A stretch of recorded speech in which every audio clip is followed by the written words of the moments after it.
Hello everyone. आज जो है हम मेंडल का लॉ ऑफ इंडिपेंडेंट असॉर्टमेंट पढ़ेंगे और लक्षण जो है अपने आप को किस प्रकार व्यक्त करते हैं। पहले पार्ट में हमने law of dominance and law of segregation के बारे में जाना था। आज जो है हम लॉ ऑफ इंडिपेंडेंट असॉर्टमेंट के बारे में जानेंगे। लॉ ऑफ डोमिनेंस क्या होता है?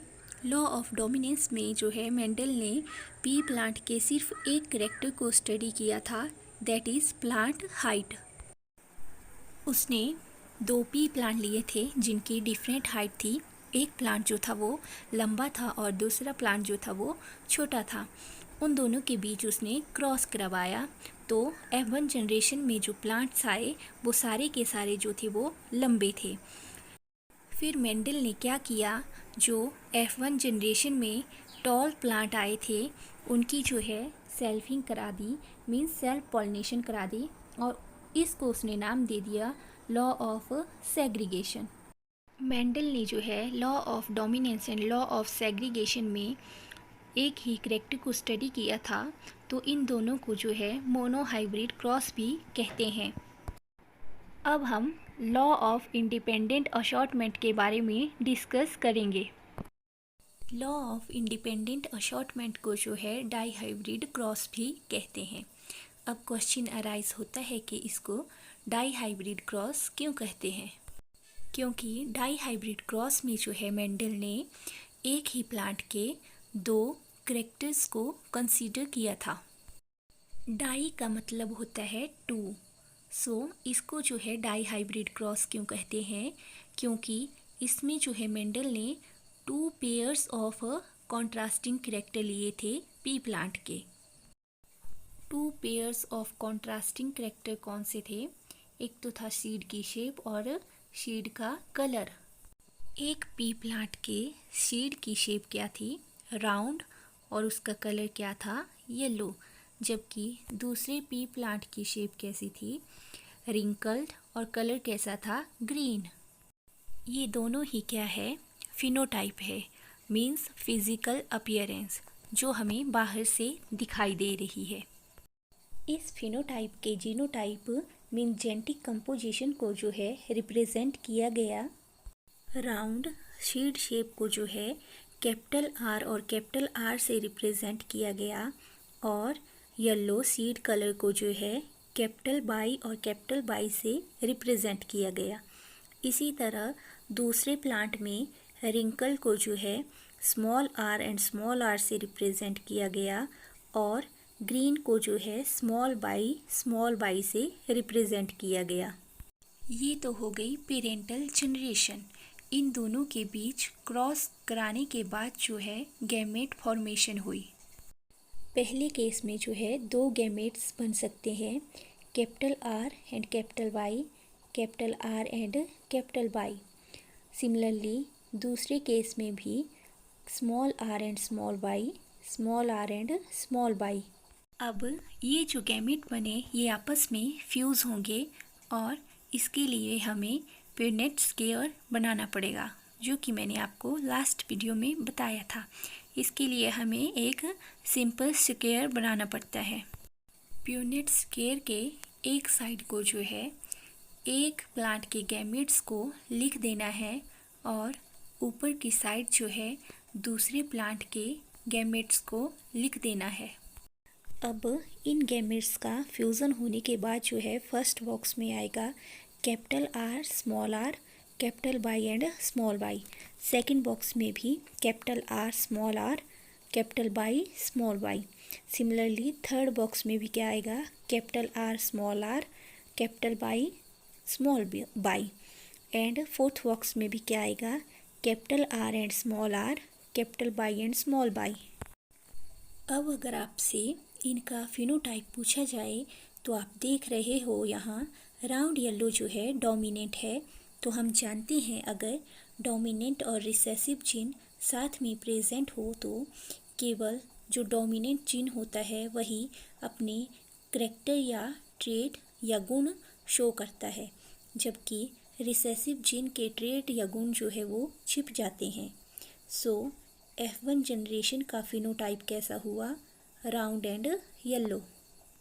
मतलब हम यह भी बोल सकते हैं कि जो रिसेसिव कैरेक्टर होते हैं वो F1 जनरेशन में शो नहीं हो पाते। आप चाहे मोनो हाइब्रिड क्रॉस को देख लो या डाई हाइब्रिड क्रॉस को देख लो, आप देखेंगे कि कभी भी F1 जनरेशन में जो है रिसेसिव कैरेक्टर शो नहीं हो पाते। अब मेंडल ने जो है क्या किया, F1 जनरेशन से दो प्लांट्स को लिया और उनके बीच जो है क्रॉस कराया। तो यहाँ कितने टाइप के गैमेट फॉर्म हुए, तो आपको एक बात याद रखनी है कि यहाँ एक कलर का जीन होगा और एक शेप का जीन। यह जो है गैमेट फॉर्म हो गए after fusion between two plants of F1 generation. Gametes जो हैं आपस में फ्यूज़ करेंगे और F2 जनरेशन बनाएंगे। अब जो है हम प्यूनेट स्क्वायर ड्रॉ करेंगे, जिसमें एक साइड को जो है एक पेरेंट के गैमेट्स को लिखेंगे और ऊपर की साइड जो है दूसरे पेरेंट के गैमेट्स को लिखेंगे। अब जो है इन गैमेट्स का फ्यूज़न कराएंगे। फ्यूज़न कराने के बाद पहले बॉक्स में क्या आया, कैपिटल आर कैपिटल बाई। और ऐसा प्लांट जो है कैसी सीड प्रोड्यूस करेगा, राउंड एंड येलो। दूसरे बॉक्स में क्या आएगा, capital are capital by and small by. यह प्लांट भी कैसे सीड प्रोड्यूस करेगा, राउंड एंड येलो। आप चाहें तो जीनोटाइप और फिनोटाइप ऐसे एक एक करके साथ में निकाल सकते हैं। सभी गैमेट के फ्यूज़न के बाद सभी बॉक्सेस में इस तरह का रिजल्ट आएगा। गैमेट्स का फ्यूज़न जो है कुछ इस टाइप से होगा। सबसे पहले ये वाला गैमेट जो है इस लाइन के सभी गैमेट से फ्यूज़ करेगा और कुछ इस तरह के सीड्स जो हैं वो फॉर्म होंगे। फिर ये वाला गैमेट जो है इस वाली लाइन के सभी गैमेट्स के साथ फ्यूज़ करेगा और इस तरह के सीड बनाएगा। फिर जो है ये वाला गैमेट जो है इस लाइन के सभी गैमेट से फ्यूज़ करेगा और इस तरह के सीड बनाएगा। एंड में जो है ये वाला गैमेट इस लाइन के सभी गैमेट्स के साथ फ्यूज़ करेगा और इस तरह के सीड बनाएगा। अगर हम बात करें फिनोटिपिक रेशो की, मींस फिजिकल अपीयरेंस की, कि जो सीड बने वो देखने में कैसे हैं, तो राउंड एंड येलो कलर के 9 हैं और राउंड एंड ग्रीन के 3, रिंकल्ड एंड येलो के 3 और रिंकल्ड ग्रीन के 1। तो फिनोटिपिक रेशो क्या हुआ, 9:3:3:1। और अगर जीनोटिपिक रेशो की बात करें तो जीनोटिपिक रेशो कुछ इस टाइप का होगा। अब हम जानेंगे कि यह लक्षण जो है अपने आप को किस प्रकार व्यक्त करते हैं, means how do traits get expressed. जैसा कि मैंने आपको पहले भी बताया है, हमारा शरीर जो है वो कोशिकाओं से मिलकर बना होता है और कोशिका में जो है केंद्रक पाया जाता है। केंद्रक जो है क्रोमोसोम से बना होता है और क्रोमोसोम जो है डीएनए प्लस प्रोटीन से बनता है और डीएनए जो है वो जीन में पाया जाता है। This diagram show that how do traits get expressed. लक्षण अपने आप को किस प्रकार व्यक्त करते हैं। इस फ्लो चार्ट के जरिए हमने देखना है कि कोई भी करैक्टर मीन्स कोई भी गुण अपीयर कैसे होता है, दिखता कैसा है हमारी बॉडी में। First point is cellular DNA is the information sources for making protein. मतलब जो सेल का डीएनए होता है वो हमारे शरीर में प्रोटीन बनाने का काम करता है।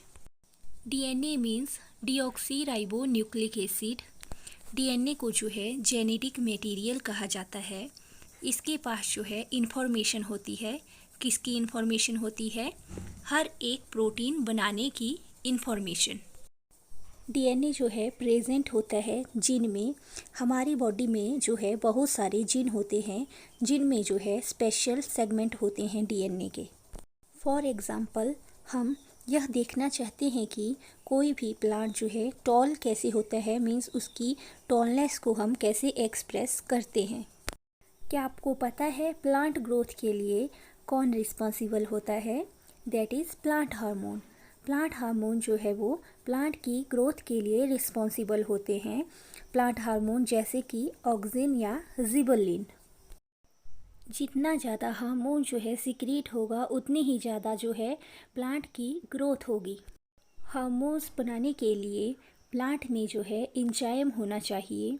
एंजाइम जो है वो हार्मोन्स बनाने में हेल्प करते हैं। प्लांट्स जो हैं अपनी मर्जी से लंबे या छोटे नहीं होते। उन्हें टॉलनेस या शॉर्टनेस के गुण जो है अपने माता पिता से मिलते हैं, मतलब जो बीज होते हैं उनसे मिलते हैं। माता पिता का जीन जो है प्लांट के बॉडी में आता है और वही जीन जो है स्पेशल टाइप का एंजाइम बनाता है। तो यहाँ तक समझ आया कि आपको जीन के अंदर क्या है, डीएनए। डीएनए कहाँ से आ रहा है, माता पिता के क्रोमोसोम से, ठीक है। और डीएनए क्या करता है, प्रोटीन बनाता है। और प्लांट की टॉलनेस के लिए कौन रिस्पॉन्सिबल है, हार्मोन। हार्मोन जो है जितना ज़्यादा सिक्रीट होगा उतनी ही ज़्यादा प्लांट की क्या होगी, ग्रोथ। और हार्मोन को कौन बनाता है, एंजाइम। और एंजाइम्स को कौन बनाता है, जीन। एंजाइम किसका बना होता है, प्रोटीन का, ठीक है। जब जीन ट्रांसफ़र होते हैं from parent plant to offspring plant, तब अगर जीन में कोई अल्टरनेशन या चेंज आ जाए तो यह नया एंजाइम बनाने लगते हैं। अब जब नया एंजाइम बनेगा तो नया प्रोटीन बनेगा, और नया प्रोटीन बनेगा तो पता चला कि कोई नया ही कैरेक्टर डेवलप हो गया। मीन्स पहले जो था प्लांट लंबा था और अब जो प्लांट आया वो छोटा है। आप लोग सोच रहे होंगे कि ऐसा क्यों हुआ, क्योंकि जब जीन जो है ट्रांसफ़र हो रहे होते हैं तो उनमें जो है अल्टरनेशन आ जाती है। मीन्स उनमें चेंज आ जाता है। मीन्स जो बीजों में अब प्रोटीन बनेगा वो प्लांट को ज़्यादा लंबा करने वाला नहीं होगा, इसलिए प्लांट की हाइट जो है पहले जितनी लंबी नहीं होगी। यह सब तो था प्लांट्स के बारे में। बाकी ऑर्गेनिज्म में भी इसी मैकेनिज़्म से जो है कैरेक्टर ट्रांसफ़र होते हैं माता पिता से बच्चों में। फॉर एग्ज़ाम्पल मेरे बालों का कलर जो है वो ब्राउन है, तो ब्राउन कलर आने के लिए क्या चाहिए होगा, एंजाइम। एंजाइम को कौन बनाएगा, जीन। और जीन के अंदर क्या है, डीएनए प्रेजेंट है। यह डीएनए कहाँ से आएगा, हम मेरे माता पिता से मुझ में आएगा। मेरे पेरेंट्स ने मुझे क्या दिया, ब्राउन कलर बनाने वाला जीन दिया, जिसके अंदर क्या था, डीएनए था। और डीएनए के अंदर क्या था, इन्फॉर्मेशन थी, ठीक है। डीएनए ने जो है इन्फॉर्मेशन दी और फिर डीएनए ने जो है एंजाइम बनाया। एंजाइम क्या है, बेसिकली एक प्रोटीन ही है। और इसी एंजाइम ने जो है मेरे बालों को जो है ब्राउन कलर का किया।